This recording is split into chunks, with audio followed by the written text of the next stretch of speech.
Faiza Prilly Usman dari kelas 10E8. Pada kesempatan kali ini aku akan membahas tentang Daulah Umayyah di Damaskus. Aku akan membahas mulai dari latar belakang berdirinya, para khalifahnya, perkembangan kebudayaan dan ilmu pengetahuan hingga runtuhnya Daulah Umayyah di Damaskus. Yang pertama, latar belakang berdirinya Daulah Umayyah. Daulah Umayyah merupakan salah satu kekal besar dalam sejarah Islam yang berdiri setelah berakhirnya masa Khalifahur Rasyidin. Akar berdirinya dinasti ini bermula oleh ketegangan politik setelah terbunuhnya Utsman bin Affan.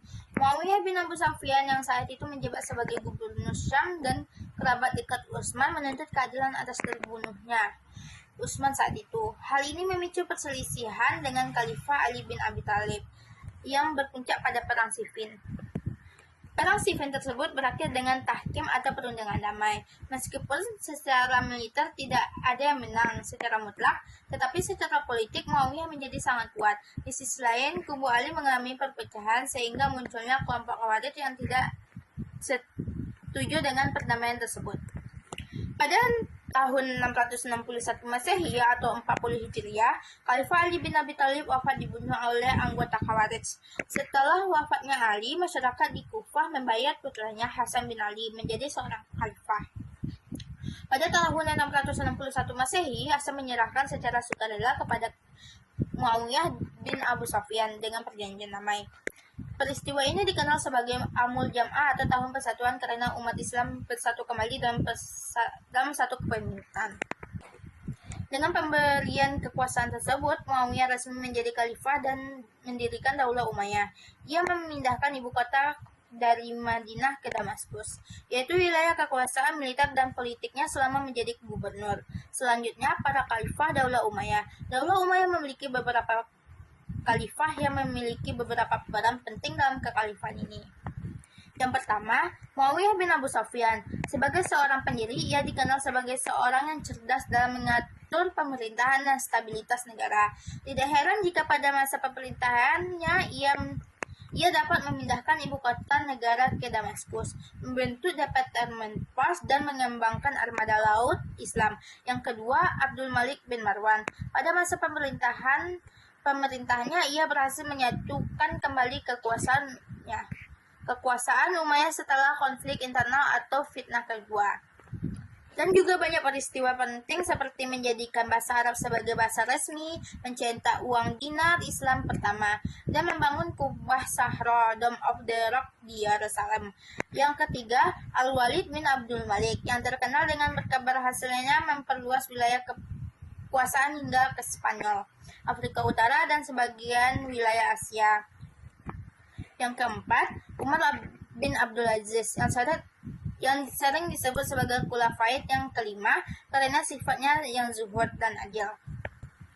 Dikarenakan pada masa pemerintahannya ia mampu menghapus pajak bagi mualaf, menyamakan kependudukan antara orang Arab dan non-Arab, serta melakukan kodifikasi hadis secara resmi. Selain itu, masih banyak khalifah yang memimpin Daulah Umayyah, tetapi mereka tidak dapat menjaga stabilitas dengan baik sehingga berkontribusi pada kemunduran Daulah Umayyah.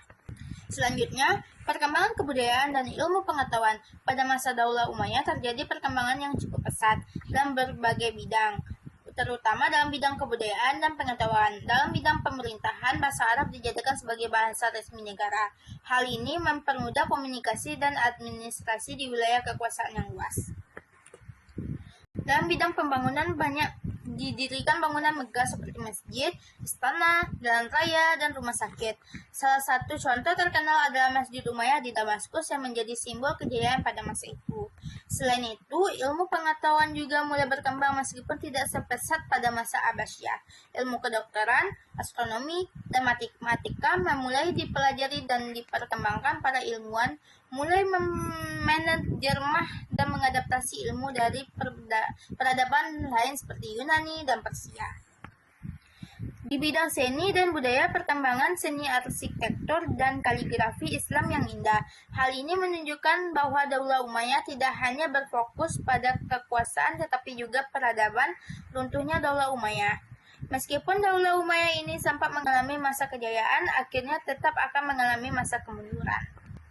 Masa kemunduran ini dipicu oleh masalah internal dan eksternal. Yang pertama, adanya konflik internal dalam kerajaan yang menyebabkan perebutan kekuasaan. Yang kedua, munculnya ketidakpuasan dari masyarakat, terutama masyarakat non-Arab, yang merasa diperlakukan tidak adil. Yang ketiga, munculnya gerakan oposisi yang dipimpin oleh Bani Abbasiyah yang mampu mengumpulkan kekuatan untuk menggulingkan Bani Umayyah. Akhirnya pada tahun 750 Masehi, Daulah Umayyah berhasil dikalahkan oleh Bani Abbasiyah. Peristiwa ini menandai berakhirnya kekuasaan Daulah Umayyah di Damaskus. Dari penjelasan tersebut dapat disimpulkan bahwa Daulah Umayyah adalah kekhalifahan besar yang memiliki peran penting dalam sejarah Islam. Meskipun berakhirnya dan dengan runtuhnya kekuasaannya, tetapi Daulah Umayyah telah memberikan banyak kontribusi terutama dalam bidang pemerintahan, kebudayaan, dan perkembangan ilmu pengetahuan. Itulah penjelasan dari saya tentang Daulah Umayyah. Sekian dan terima kasih. Wassalamualaikum warahmatullahi wabarakatuh.